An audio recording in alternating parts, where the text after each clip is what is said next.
ഉൽപാദനം തുടങ്ങുന്നതിന് മുൻപ് തന്നെ ഉൽപ്പന്നങ്ങളെല്ലാം വിറ്റുപോയി എന്ന റെക്കോർഡിൽ US ആസ്ഥാനമായുള്ള മൈക്രോൺ ടെക്നോളജിയുടെ ഗുജറാത്തിലെ പുതിയ യൂണിറ്റ് ആഗോള ടെക് രംഗത്ത് ചർച്ചാ വിഷയമാകുന്നു.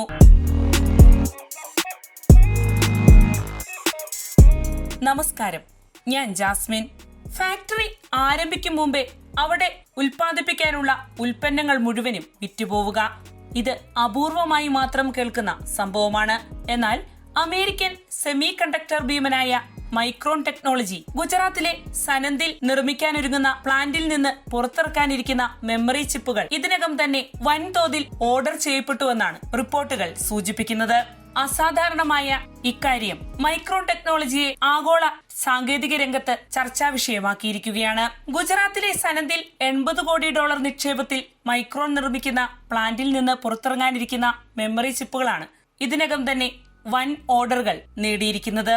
നിർമ്മിത ബുദ്ധി അഥവാ ആർട്ടിഫിഷ്യൽ ഇന്റലിജൻസ് ലോകത്തെ മാറ്റിമറിക്കുന്ന സാഹചര്യമാണ് ഇന്നുള്ളതെന്നത് വ്യക്തമാണ്. അതിനാൽ തന്നെ ഇന്ന് മെമ്മറി ചിപ്പുകളുടെ ആവശ്യകതയും റെക്കോർഡ് ഉയരത്തിലെത്തിയിരിക്കുകയാണ്.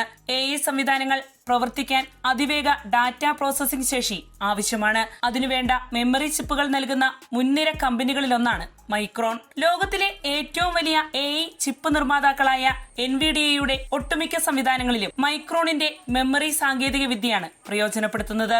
NVIDIA മാത്രമല്ല, AI മേഖലയിൽ പ്രവർത്തിക്കുന്ന നിരവധി കമ്പനികളും മൈക്രോണിന്റെ ഉൽപ്പന്നങ്ങൾക്കായി കാത്തിരിക്കുകയാണ്. ഈ ഡിമാൻഡിന്റെ പ്രതിഫലനം ഓഹരി വിപണിയിലും വ്യക്തമാണ്. അതിനാൽ തന്നെ വാൾസ്ട്രീറ്റിൽ ഏറ്റവും കൂടുതൽ ചർച്ച ചെയ്യപ്പെടുന്ന ടെക് ഓഹരികളിലൊന്നായി മൈക്രോൺ മാറിയിരിക്കുന്നു. 2026 ഇതുവരെ കമ്പനിയുടെ ഓഹരി വില ഏകദേശം 180% ഉയർന്നുവെന്നാണ് റിപ്പോർട്ടുകൾ. അതിൽ വലിയൊരു പങ്ക് ഇക്കഴിഞ്ഞ മെയ്യിൽ മാത്രമുണ്ടായ കുതിപ്പാണ്. ഒരു കാലത്ത് നിക്ഷേപകരുടെ വലിയ ശ്രദ്ധയൊന്നും നേടാതിരുന്ന കമ്പനിയാണ് മൈക്രോൺ. എന്നാൽ ഇന്ന് സ്ഥിതി മാറി. AI യുഗത്തിന്റെ വളർച്ചയ്ക്കൊപ്പം കമ്പനിയുടെ മൂല്യവും കുതിച്ചുയരുകയാണ്. അമേരിക്കൻ പ്രസിഡന്റും ശ്രദ്ധേയ ബിസിനസ്സുകാരനുമായ ഡൊണാൾഡ് ട്രംപിനടക്കം ഈ കമ്പനിയിൽ നിക്ഷേപമുണ്ട്. മൈക്രോണിനെ US വ്യവസായ ഭൂപടത്തിന്റെ തലപ്പത്തെത്തിച്ചത് ഒരു ഇന്ത്യക്കാരനാണ്. ഉത്തർപ്രദേശിലെ കാൺപൂരിലെ ഒരു സാധാരണ കുടുംബത്തിൽ നിന്ന് US-ലെത്തിയ സഞ്ജയ് മഹ്റോത്ത് എന്ന എഞ്ചിനീയറിംഗ് ബിരുദധാരിയാണ് അതിനു പിന്നിൽ. അമേരിക്കയിലേക്ക് കുടിയേറിയ അദ്ദേഹം എഞ്ചിനീയറിംഗ് രംഗത്ത് തന്റെ സ്വന്തം പ്രയത്നത്താൽ മുന്നേറുകയും അങ്ങനെ സംരംഭക ലോകത്ത് സ്വന്തമായ ഒരു സ്ഥാനം കണ്ടെത്തുകയുമാണ് ഉണ്ടായത്. സത്യ നാദല്ലയെയോ സുന്ദർ പിച്ചയെയോ പോലെ നിലവിലുള്ള ടെക് ഭീമന്മാർ കൈവരിച്ച വിജയം പോലെയല്ല മഹ്റോത്രയുടെ കഥ. സാങ്കേതിക ലോകത്തെ കടുത്ത മത്സരത്തിനിടയിൽ ഒരു കമ്പനിയെ വളർത്തിയെടുക്കുകയും അങ്ങനെ അതിനെ ആഗോള ഭൂപടത്തിൽ ശക്തമായ സ്ഥാനത്തേക്ക് അധ്യധ്വാനം ചെയ്ത് എത്തിക്കുകയും ചെയ്തതാണ് അദ്ദേഹത്തിന്റെ നേട്ടം. സെമി കണ്ടക്ടർ രംഗത്തെ രാജാക്കന്മാരെന്ന വിശേഷണമുള്ള സാംസങ് ഇലക്ട്രോണിക്സിനെയും SK ഹൈനിക്സിനെയും പോലുള്ള കമ്പനികളോട് മത്സരിച്ചാണ് മൈക്രോൺ ഇന്നത്തെ നിലയിൽ എത്തിയത്. വർഷങ്ങളായുള്ള നിക്ഷേപവും ഗവേഷണവും സാങ്കേതിക നവീകരണവുമാണ് ഈ കമ്പനിയുടെ വളർച്ചയ്ക്ക് അടിത്തറ പാകിയത്. ഇന്ന് അമേരിക്കയിലെ ഏറ്റവും പ്രധാനപ്പെട്ട ടെക് കമ്പനികളിൽ ഒന്നായാണ് മൈക്രോൺ അറിയപ്പെടുന്നത്. AI മേഖലയുടെ വളർച്ചയോടെ ഈ കമ്പനിയുടെ മുന്നേറ്റം അതിവേഗമായി. ഏകദേശം $1 ലക്ഷം ഓഹരികളാണ് അദ്ദേഹത്തിന്റെ കൈവശമുള്ളതെന്നാണ് പുറത്തുവന്ന വിവരങ്ങൾ. അടുത്തിടെ ഈ കമ്പനിയെ ഹോട്ടസ്റ്റ് സ്റ്റോക്ക് എന്ന് ട്രംപ് വിശേഷിപ്പിച്ചതും ഏറെ ശ്രദ്ധ നേടിയിരുന്നു.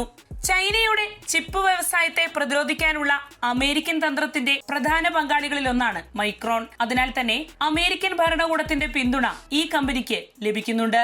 ഗുജറാത്തിലെ സനന്ദിൽ പ്രവർത്തനം ആരംഭിക്കാനിരിക്കുന്ന മൈക്രോണിന്റെ പ്ലാന്റ് ഇന്ത്യയുടെ സെമി കണ്ടക്ടർ സ്വപ്നങ്ങൾക്കും പുതിയ കരുത്ത് പകരുമെന്നാണ് പ്രതീക്ഷിക്കപ്പെടുന്നത്. ഉൽപാദനം തുടങ്ങുന്നതിനു മുമ്പേ ഉൽപ്പന്നങ്ങൾ വിറ്റഴിച്ചു എന്ന പേരിൽ ലോക ശ്രദ്ധ പിടിച്ചുപറ്റിയ ഈ പ്ലാന്റ് വരും വർഷങ്ങളിൽ ഇന്ത്യയുടെ ടെക് ചരിത്രത്തിലെ പ്രധാന അധ്യായങ്ങളിൽ ഒന്നായി മാറുമോ എന്നതാണ് ഉറ്റുനോക്കപ്പെടുന്നത്. വാർത്തയുടെ നിറം തേടി തനി നിറം.